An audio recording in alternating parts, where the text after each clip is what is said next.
Monsieur le Président, Mesdames et Messieurs les professionnels de la Maison Passive, Mesdames et Messieurs les participants à cette conférence. Je me réjouis d'avoir l'occasion de m'exprimer dans le cadre de cette 8e édition des Journées de la construction passive qui rassemble, et j'en suis heureuse, de nombreux partenaires européens.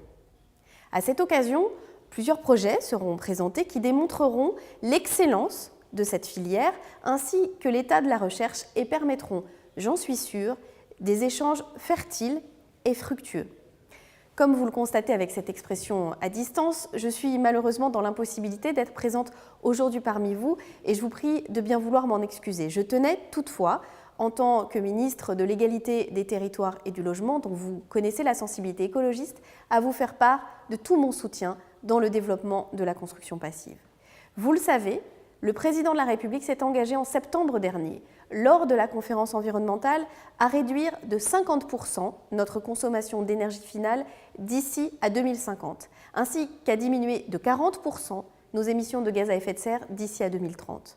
À ce double objectif, à la fois ambitieux et nécessaire, et dont l'importance est toute particulière aux yeux de l'écologiste que je suis, doit répondre la mobilisation de tous et de toutes, et particulièrement du secteur du bâtiment, qui représente aujourd'hui 40% des consommations d'énergie de notre pays.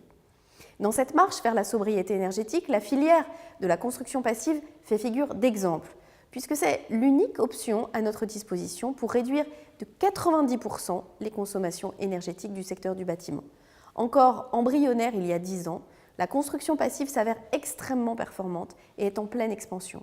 Elle doit être soutenue et encouragée pour contribuer davantage encore à l'effort déployé pour atteindre nos objectifs de diminution de notre consommation d'énergie, voire, espérons-les, les dépasser.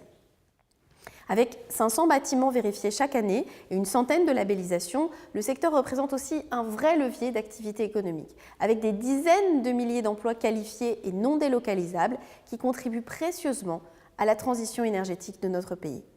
Il est aussi une source importante d'innovation technique en stimulant la créativité et l'ingéniosité des nombreuses petites et moyennes entreprises et industries qui travaillent au quotidien sur la recherche et l'expérimentation de nouveaux matériaux biosourcés, par exemple.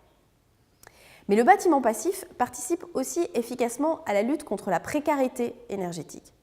Le gouvernement a récemment lancé un vaste plan de rénovation énergétique pour les logements dont les cibles prioritaires sont les passoires énergétiques et les ménages en situation de précarité énergétique. La construction neuve passive permet de prévenir durablement la précarité énergétique dès la conception des bâtiments. Ainsi, un ménage qui s'installe dans un habitat passif peut voir sa facture énergétique diminuer d'en moyenne 1 600 € à 250 € par an. C'est considérable. Et je crois qu'il faut tordre le cou à l'idée selon laquelle la performance énergétique que propose le bâtiment passif est réservée aux plus aisés. Elle doit être accessible à tous, et particulièrement aux plus fragiles, pour lutter contre le double loyer et la précarité énergétique. En cela, les recherches et les efforts déployés pour faire baisser les coûts de construction doivent être poursuivis. Et je tiens à saluer le fait que certains bailleurs sociaux ont d'ores et déjà fait le choix de la construction passive pour affranchir quasi totalement leurs locataires de charges d'exploitation, tout en leur assurant un bien-être identique, sinon supérieur. Loin de l'image parfois un peu austère, il faut le reconnaître, qui colle à la notion de sobriété énergétique, la passivité des bâtiments assure un confort inégalé et propose souvent de très belles réalisations architecturales, ce que j'ai pu constater avec plaisir lors de la visite d'une maison passive très réussie dans le Val d'Oise au printemps dernier.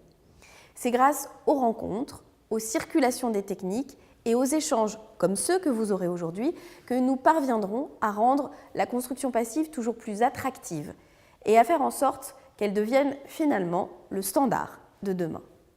À tous et toutes, je vous souhaite d'excellentes journées de la construction passive, un bon travail et une énergie renouvelée pour continuer ce combat et ce chantier. Je vous remercie.